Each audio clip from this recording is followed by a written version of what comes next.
Okay, welcome back. We're back. You Can't Play Sports podcast. Welcome. Another episode. This time talking about March Madness. Woo. Now that it's over. I know, now that it's over. It just finished for the women. We're right on top of it. Exactly. Yeah. So we need to talk about it because we just talked about the WNBA. Yeah. So we talked about college a lot in the WNBA episode. So yes. we definitely need to touch on this. Yeah, exactly. So we're going to start off with kind of what our Final Four looked like. So do you want to start with your final picks? Okay, mine weren't that off. They were okay. South Carolina, Iowa, Texas, and UConn. Yeah.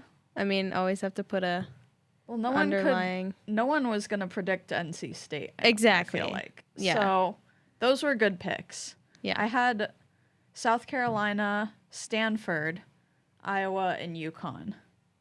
And Stanford was knocked out by NC State. So wasn't that like they were 3-2? Like NC State was 3 and Stanford was 2. I don't know. Yeah, they got ranked that. Oh yeah, close. Yeah. Came a long way. Wow. Yeah. So we had some good brackets. I won my family's bracket. So yay, Hannah! I get bragging rights for the year. That was my prize. What about you? How did you do? I mean, I did the best I could. Oh, okay. Well, yeah. There you go. My family doesn't like do brackets even for like sports that we like are obsessed with. Gotcha. Because it just gets too competitive and then they want to bet for money. Oh no. Yeah. We're even like this with like board games. Like not everything has to be for money. That's scary. We're not doing it about money. No. Yeah, no thank you. No. Well, who did you have as a winner? I had Iowa as a winner. Yeah, I did too. Upset. Well, not really. Not really, but like. Are you upset? Are you upset? A little. I'm a little upset too, but for like different reasons. Like, yeah, we'll get into it later. But let's talk about the most surprising tournament happenings. So what for you stood out? I guess I would say the NC State and Stanford. Yeah. NC State came such a long way. They really did. Men and women. Yeah. They both came a long way. Definitely. And they fought vigorously. They fought hard. And, kudos to them for... I love that from like kind of like an underdog team, I guess. Yeah. Yeah. I mean, they weren't so much of an underdog on the women's side. But nobody really thought... But no one... They would make it that far. Yeah, I agree. So that was cool. Including myself. Yeah, no, I didn't. Yeah. I didn't think for sure. I was like, I've never even heard of that college, to be honest. I mean, people say that about our college, so... We can't say anything. Yeah, I can't say anything, but for real, I never had heard of that college. So now I know. Kudos to them. Kudos to them. Well, I want to talk a little bit about... I attended 2 games because it was in Albany, and... It was about a 4-hour drive, but I was like... Yeah, Albany's a rough drive from Clarkson, I can't lie. Yeah. Luckily, I wasn't driving. Oh, good. Shout out to the person who drove me. Otherwise, yeah, not as fun. But yeah, I texted you literally like right after we saw each other, and I was like, I'm getting tickets. I didn't realize... I was like, you need to go. I didn't realize they were... so close. Yeah. 4-hour drive. Hey, that's not bad. No, I don't think it's bad. Like, I would rather go there than like, I don't know, farther. Like, let's say the game was in like Texas. Like. Yeah, exactly. I was like, I need to go to this game. This is a once in a lifetime opportunity. So the 2 games I got to see was LSU versus UCLA and Iowa versus Colorado Boulder. So the first game that I saw was UCLA versus LSU. I was kind of like, there was some talks about a possible upset, UCLA upsetting LSU, which I think they were ranked. You want to check the rankings on them? Because I think UCLA was actually ranked higher than LSU. This is the way that this is formatted. Yeah. LSU was 3, UCLA was 2. Yeah, UCLA was ranked higher than LSU. But it really, if they had won, it would have been seen as an upset because everyone was waiting for the LSU versus Iowa game. And everyone knew that LSU had that character, that it factor that was just gonna like push through. And let me just say, when I watched that game, Flau'jae Johnson, holy cow. She was on the floor. She was everywhere. She was so good, so dominant. And she killed it. I was really impressed with her. So you got to see a good game. Oh, yeah, I saw a good game. I mean, it wasn't really close. It was close at some points, but LSU kind of pulled away at the end. And UCLA had so many missed threes during the game. That's what'll get you. It really was like, yeah. If you had just made those threes. And I was just watching like, stop trying to make the threes. If you can't, yeah. They were just not on that hot streak. So that game was really great. And then I got to see the Iowa versus Colorado Boulder. So you got to see Caitlin Clark. I got to see Caitlin Clark. She was like in the same building as me. I was like in the last fangirl. Actually, I was really fangirling over Holly Rowe. Okay. The reporter. Right. I shout out to Holly Rowe because I love her. I have a picture of me like she's in the far, far distance with her like pink pantsuit. And I, like my finger pointed up and she's like right there. Yeah. So Holly Rowe. But I got to see Caitlin Clark and I have to say she hit like a couple of those like 30-foot 3-pointers, which is just like it's like ridiculous to watch. Yeah. But really the biggest thing that I thought was, or the most impressive thing I saw in her was the amount of assists she gave that game. Oh my gosh, she was just, her passing game was unparalleled. I was so impressed with how many give and goes she was just dishing out. It was incredible. I really, that was really what impressed me. I mean, those 3-point shots are crazy, but like that was the most impressive part for me. They make it look so like easy. Yeah. Like sometimes when I watch, I'm like, oh my God, I could do that. No, never. Yeah, no, I can't. Never. I thought I looked like that when I played basketball, and there was none of that. So those are the games I attended, and I have to say, the atmosphere was crazy. Would you compare it to a PWHL game? It was on that level or more? It was more. Oh, wow. For sure. I don't know how many. I'd have to look up the attendance, but I mean, it was like sold out. Wow. Yeah, that's because it was Iowa and LSU playing. I mean, most people, it's like in Albany, there were so many Iowa fans. Really? Yes. Wow. Everyone was wearing like Caitlin Clark stuff. At the end of the games, all the little girls like flood to the tunnel where she's exiting, and they were like, there was a giant pack of them. That's so cute. They're waiting for her signature. It was really cute. It was really adorable. I was like, I want to do that for Holly Rowe. Love her. She's a queen. Queen right there. So yeah, that was the games I attended. It was pretty awesome. Once in a lifetime. I mean, really, because Caitlin Clark is graduating, and so is Angel Reese. So yeah, the only time I'd get to see those two. Not play against each other, but that was a different game. So that was the game I attended. So now let's talk about some some big games. Okay. LSU versus Iowa, as we mentioned. Mm-hmm. The revenge. Oh, yeah. The revenge of Caitlin Clark. Once again, a star on the court. Yeah, well, puts up 40 points, I would say that's a revenge kind of game. insane. So that was a really, really intense game to watch, I would say. And it got so many viewers. I think it got over 12 million.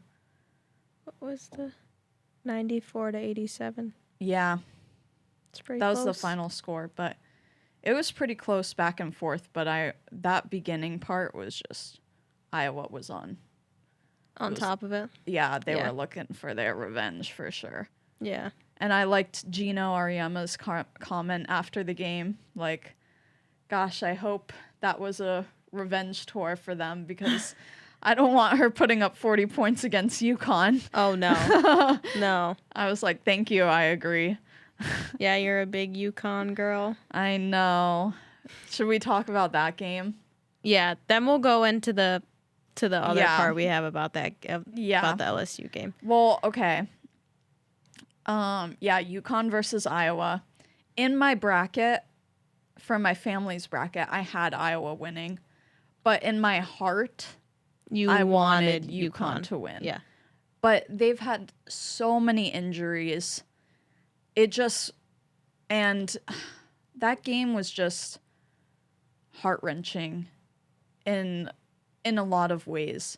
First of all, incredible defense by Nika Mule. Even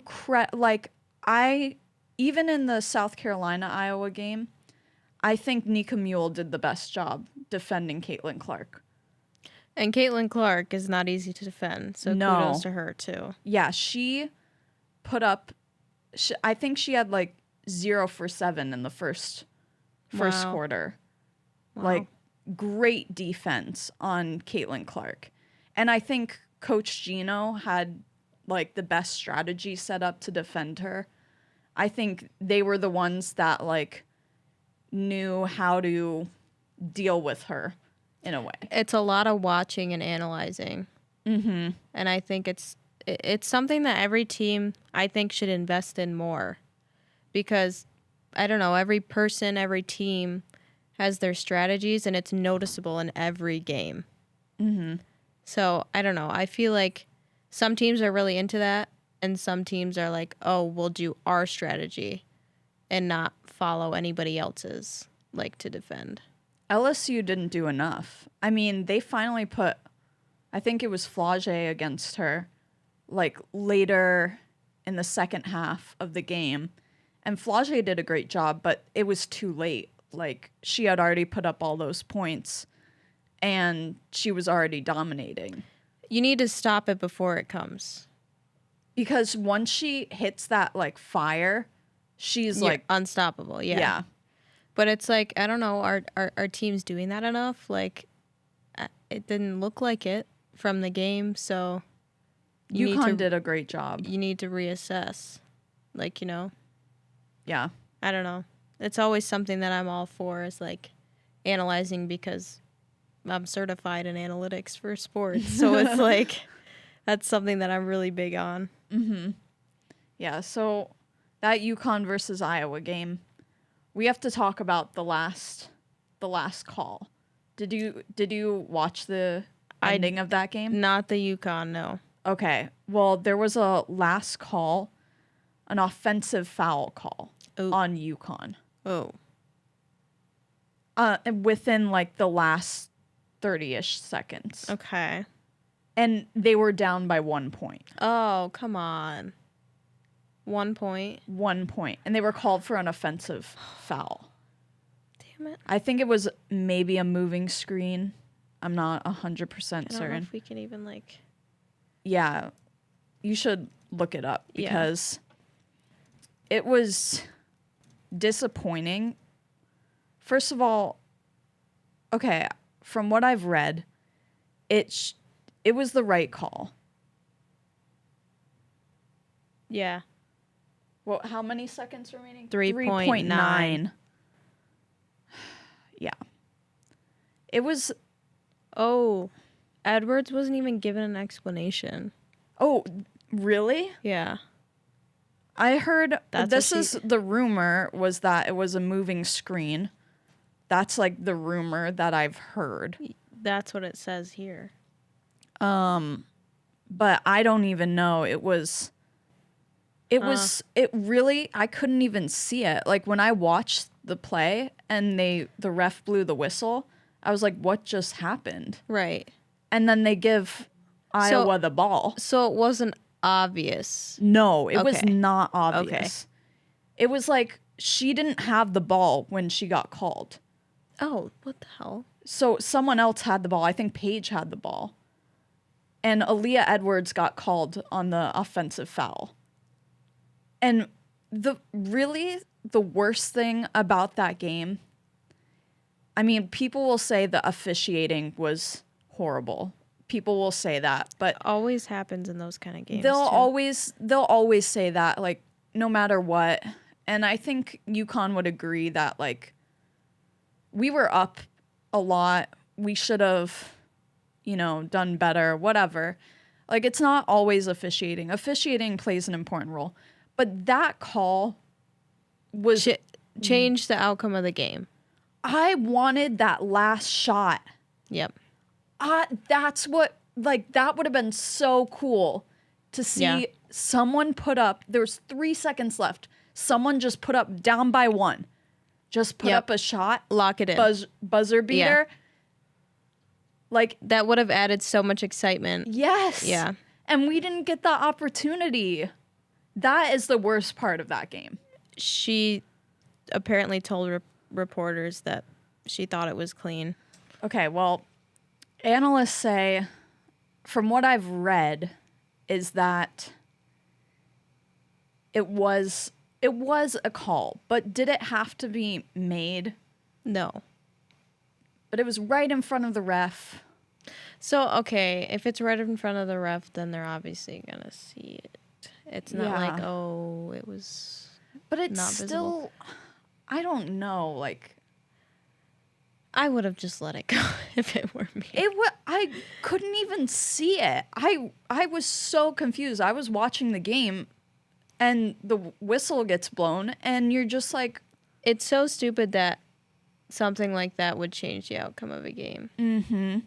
And that must have been really upsetting to UConn fans, especially you. Yeah, even though I won my bracket.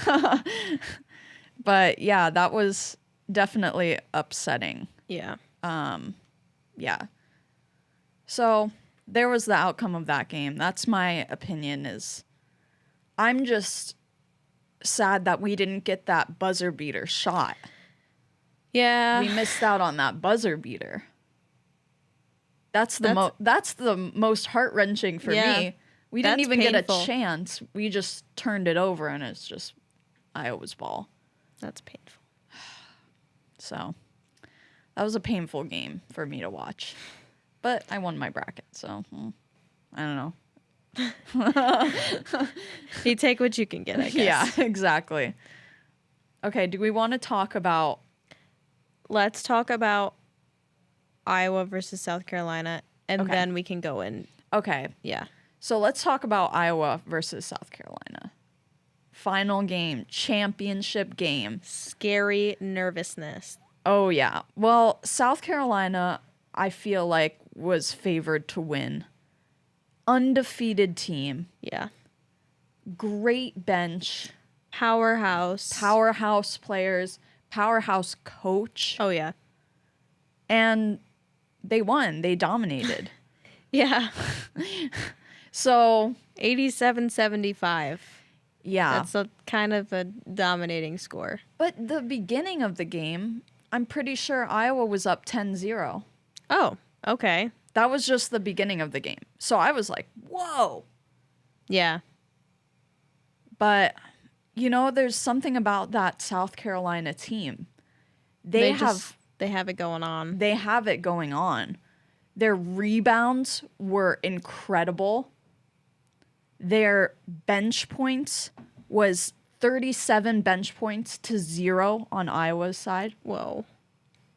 Their coaching, Don Staley, is an incredible, amazing coach. Yeah. My heart was rooting for Iowa, I think. But South Carolina was a bit deserving, I have to say. But South Carolina was the deserving team. They just had that power. Don't give us hate for that, saying South Carolina deserved that. They were the better team. That's just... Yeah. I mean, the better team wins the championship. And that's what happened. The stats speak facts. So. Yeah, the stats speak fast. And some stars like Camila Cardoso, 6'7". Whoa. 17 rebounds. Damn. And 5 blocks. Whoa.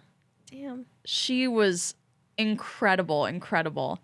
Tessa Johnson, she's a freshman on South Carolina. So South Carolina lost their 5 starting players from last year. Mm-hmm. They're 5 seniors that graduated.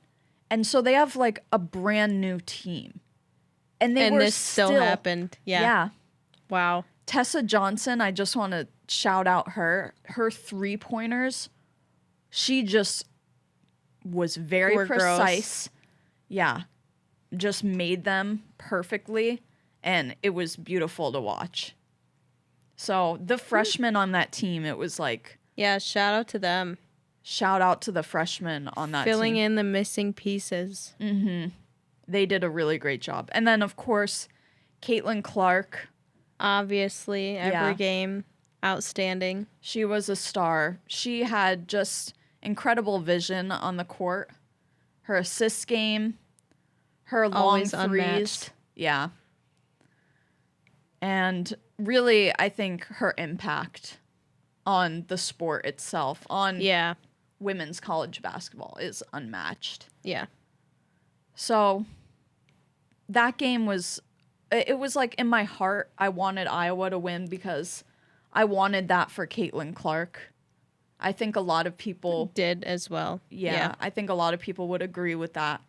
But but in my head, it was like South Carolina is that team. Yeah. They deserved it. They deserved that win. So I'm happy with the outcome either way. Yeah, me too. If it had gone either way, I wouldn't be mad. Yeah, and now she's getting into the WNBA draft. There's a chance to win championships there. Exactly. She's got time. She's got time. So we should talk about some extracurriculars now. I definitely want to touch on the LSU hate. Yeah. Okay, what do you want to say about it? I was scrolling on TikTok. Was it yesterday? I'm not sure. And something popped up that kind of brought to my attention, and I kind of got mad about it. It was someone making a TikTok, like, it was like this is weird, but it was a huge eyelash. And somebody was, like, filming that, and it was, like, everyone on the LSU team. And it was, like, I don't know if you can get the connection, but it was, like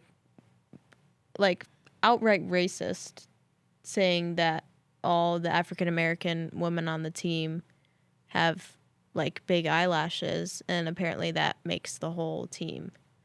Like, I don't know if you understand what I'm trying to say. No. That makes the whole team what? Like, basically what they're trying to say is the whole team is African-American. Oh. And that's, like, a bad thing? That's a bad thing, and the eyelash thing is, it's everybody wears eyelashes, like any person can, but they're trying to say that it's like classless or something. That and that African American people, like, most of them wear eyelashes, which is not true. No. It was just very, like, derogatory. There are some really hurtful comments. I can't imagine being an LSU player because I think that most of their starters are African American or black identifying women. And it's just like, there's no need to comment on that. Like, what is the problem? There's so much hate against them for that, and indirect hate as well. I think a lot of people don't realize it. There was an article written about them. I think it was against their UCLA game. I want to look up this article because they call LSU dirty debutantes. Not okay. That is racist. Yeah, and it was an LA Times article. So it wasn't even like a stupid source. Like, no, it was like a trusted source. Yeah, it wasn't even like just someone like freelance writing. They called the game, the impending game, good versus evil. Oh my God. That's just unacceptable. I don't understand what the problem is. Like, I don't understand either. I don't get why there's so much hate thrown Angel Reese's way. Mm-hmm. When I wouldn't say there's no hate, but I would say there's definitely less coming towards Caitlin Clark. Yeah. So they are getting pit against each other all the time. They, from my understanding, are good friends. Right. They respect each other. Maybe not good friends, but they have respect for each other. Right. And they just play on different teams. Like, yeah.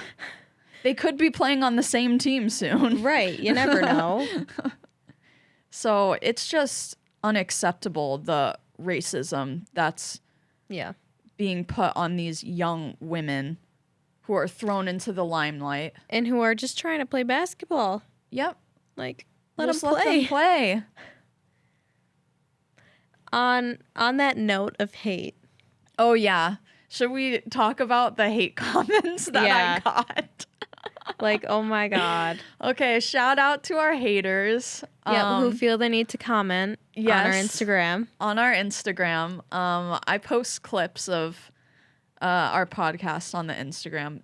Just so you guys know, the reason that I started this podcast, not just because I wanted to highlight women in sports, it's for a class. So, a lot of the stuff that I'm doing is just for a class. Yeah. So when I post clips on Instagram with our 15 followers, I'm not expecting reactions at all. It's just like there. It's like, just there. It's just like proof that I did am editing my work and like posting clips. Yeah. So emphasis on this is for a class. For Hannah. For my class. And so I got hate for saying I prefer women's basketball over men's. Like, literally, to the people that commented, we do not need your input. Just to be frank. We do not need your input. It's a personal opinion. Everyone's entitled to one. Everyone is entitled to their own. If they want to state their opinion, then they can make their own podcast and state their opinion. And you can do it for a class. Yeah, and I won't be in your comments commenting hateful things. So that was just eye-opening for me because we got hate comments, or I should say because it was my opinion. I won't involve you in this. But we got hate comments before we got like positive comments. Yeah. Like, great job, love this. No, it's like, we disagree with you, you're stupid. Like, yeah. I don't really care. Like, okay. But I love that we have it already. We're making waves. Makes us more popular, guys. That video has almost 2,000 views, so. With 15 followers. Yeah. So 15 followers, 2,000 views. Yeah. I don't know. I can't complain. We're basically Ryan Whitney and Paul Bissonnette now. Oh, yeah. That's how famous we are. Well, I also want to say that I'm not the only one that has that opinion. Yeah. I think Shaq said something similar. Yeah. He said, like, oh, I'm watching the women's game because they're dominating this season. And everyone's like, oh, go Shaq. Yeah. We support you in that decision. we support you. There's a couple like comments that are like, he's so dumb or whatever. But I'm not the only one that has this opinion, and I think it angers a lot of men that we like women's sports. That I watch women's sports and like them. Fake. I don't know. I don't know what to say about that. But yes, we have haters, so shout out. Our response is we do not care. Shout out. I'm doing this for a class, so. Whatever your name was. Whatever your username. Oh, whatever your usernames were. Yeah, there's like at least 4 or 5. Love you guys. Thank you. Thanks for the views. Okay, let's get to our mock draft. Our WNBA. This is what we're going to talk about lastly. Yeah, so for a mock draft, who do I have? My first pick has got to be Caitlin Clark. Oh, yeah. Have to include her. And I think that's Indiana Fever is going to pick her up first. From my perspective, I think second pick is going to be Cameron Brink, Defensive Player of the Year. And my third pick would be Camila Cardoso. Because she is just dominating on those rebounds. I have it pulled up here by like the analyst. Yeah. And they say Jackson would come first before Cardoso. Oh, okay. Which, I mean, you never know. Yeah. Can go either way. You never know. But, like, they have a bunch of opinions on here. Yeah. And where do they have Angel Reese? I have her as, like, number 4, I think. 1 has her at 6, and 2 have her at 7. Okay. Yeah. I would say higher than that. I think higher. At least 5. At least 5, I would think. Yeah. And then Aaliyah Edwards, I would have, like, number 2 at 5 and 1 at 6. Yeah. 5 or 6. Yeah. That's about right for me. So this draft class is just... Wow. Woo. Yeah. So I'm going to be watching the draft April 15th. The WNBA is getting some stars. Some stars. Hopefully there's going to be, like, you know, this is going to propel. We talked about this last episode, but this is just going to propel the WNBA and lift it up to something that it's not currently at. Try and help them out, please. Yeah. Needed. So I think that's all we have to talk about today. Yeah. Thank you guys for tuning in, for listening. Including our haters. Thank you. Thanks, haters. We love you as well. This has been the You Can't Play Sports podcast. With Hannah and Jenna. Thank you, guys. See ya.